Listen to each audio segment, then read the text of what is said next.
बिस्मिल्लाहिर्रहमानिर्रहीम।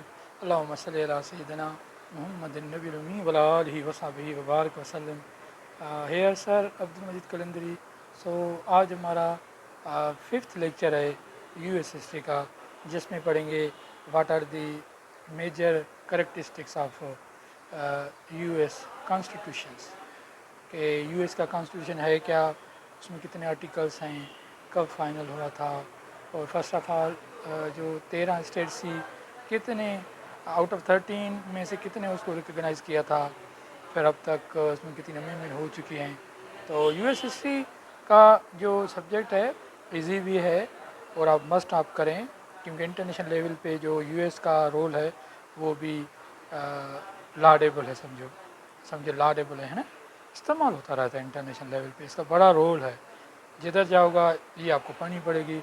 First world war हो, second world war हो, कोल्ड वार हो, इन सब में ये इस्तेमाल होता है यूएसए। फिर 9/11 के बाद टिल टुडे साउथ एशिया में ये तो इसके बगैर तो कोई चीज़ आप लिख ही नहीं सकते ना। फॉर एग्ज़ाम्पल आप चाइना पाकिस्तान इंडिया के रिलेशन की बात कर रहे हो, पाकिस्तान अफ़गानिस्तान की बात कर रहे हो, पाकिस्तान ईरान की बात कर रहे हो, neighbour country relations of Pakistan with neighbour country की बात कर रहे हो, तब आपको इसका भी जिक्र ज़रूर करना होगा, इसके फॉरेन पॉलिसी का, इसका क्या रोल है वहाँ यहाँ पे मिडिल ईस्ट में, यूरोप में, यूक्रेन में। तो इस हिसाब से मैं कह रहा था या इंटरनेशनल रिलेशन में इसका क्या रोल है। कहने का मकसद जो भी आप क्वेश्चन पढ़ें उसमें सब हेडिंग्स ज़्यादा बनाएं, फिर जो फैक्ट्स फिगर दें, कोटेशन भी आप दे सकते हैं और मैप भी दे सकते हैं। पाकिस्तान हो तो पाकिस्तान मैप, और इंटरनेशनल लेवल हो तो आप इंटरनेशनल वर्ल्ड मैप दे सकते हैं कि यहाँ पे ये इशू हुआ, ये इसमें जो मार्क्स है ना वो मार्क्स माइनस नहीं होगी। तो ये जो हैं ये जो चीज़ें हैं, सब headings, map, quotation, facts figure, ये आपके मार्क्स को बढ़ाएंगे, आपके मार्क्स को जंप देंगे, स्पेशली इन ऑप्शन सब्जेक्ट्स हैं। सो अब आ जाते हैं, मैं आपको समझाने जा रहा हूँ कि जो हमारा यूएसएससी का जो सब्जेक्ट है उसमें हम constitution of United states of America पढ़ेंगे। अच्छा, यूएस फर्स्ट ऑफ ऑल मैं आपको डेफिनेशन समझाने जा रहा हूँ कि कॉन्स्टिट्यूशन बोलते किसको हैं। कॉन्स्टिट्यूशन कंसिस्ट ऑफ दो fundamental rules which determine and distribute functions and powers among the various organs of the government। कह रहा है कोई भी गवर्नमेंट हो, उसको वो जो गवर्नमेंट है वो अपनी गवर्नमेंट किस तरह रूल करेगी, रेगुलेट करेगी एक्रॉस इस टेरिटोरी, वो उसके चंद रेगुलेशंस होते हैं। जो रेगुलेशंस हैं ये आपका कॉन्स्टिट्यूशन है। उसके बाद जो अमेरिकन का कॉन्स्टिट्यूशन है वो जो फाइनल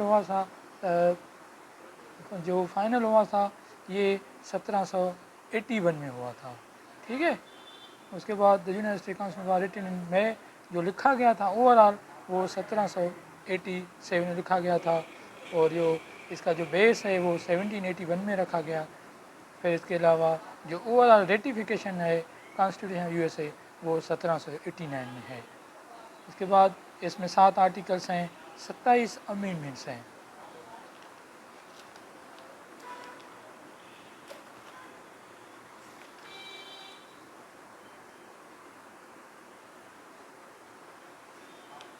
इसमें बिल ऑफ राइट्स कौन से हैं, 10 जो है फर्स्ट आर्टिकल हैं, वो आप इनको देख लेना। फिर आ जाते हैं कि salient features of the US constitution, वो मैं आपको समझाने जा रहा हूँ। First of all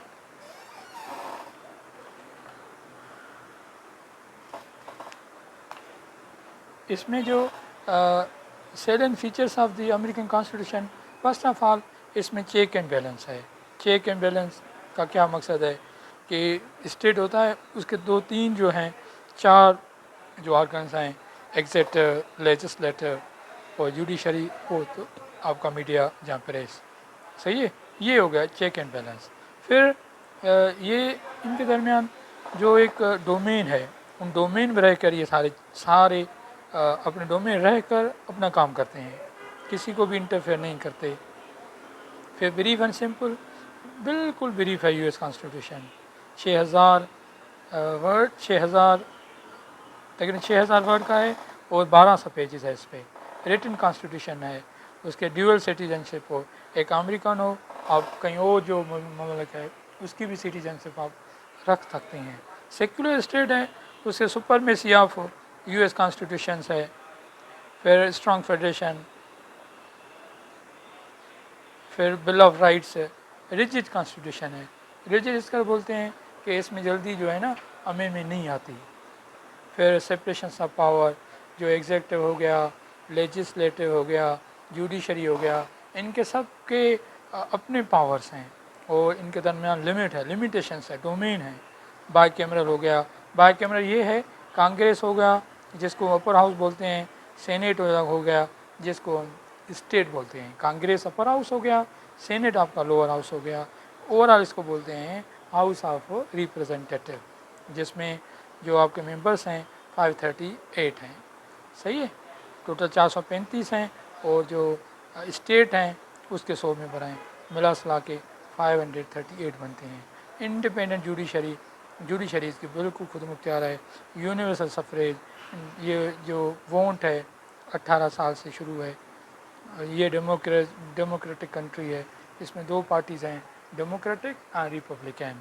universal suffrage. پھر ڈویژن آف پاورس, پاور کی ڈویژن ہے بالکل فیئرلی.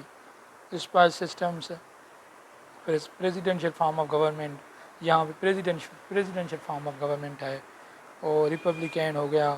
اس کے بعد sovereignty of the people. The preamble of the US ایس کانسٹیٹیوشن emphasize the theory of popular sovereignty. The ultimately authority has been vested in the popular. مانا اس کی جو سورنٹی ہے نا وہ عوام ہے. تو یہ ان میں کچھ 27 امینڈمنٹس ہیں. اور اس کے علاوہ یہ تھا یو ایس کانسٹیٹیوشن کے بارے میں. دا American system of check and balance has worked well over the course of American history, even though some huge clashes have occurred when votes have been overridden or appointees have been rejected. These occasions are rare. The system was meant to keep the three branches in balance, even though there have been times when one branch has risen preeminent. All the three branches have achieved a workable balance with no one branch holding all the governmental power. یہ تھا over all constitution کے بارے میں. تو انشاءاللہ میں upload کروں گا آج, پھر چیک کریں, آپ بھی دیکھیں. اگر آپ کو بھی کوئی چیز شیئر کرنی ہے تو آپ کمنٹ میں لکھ سکتے ہیں. So at the end like and subscribe my channel. Thank you.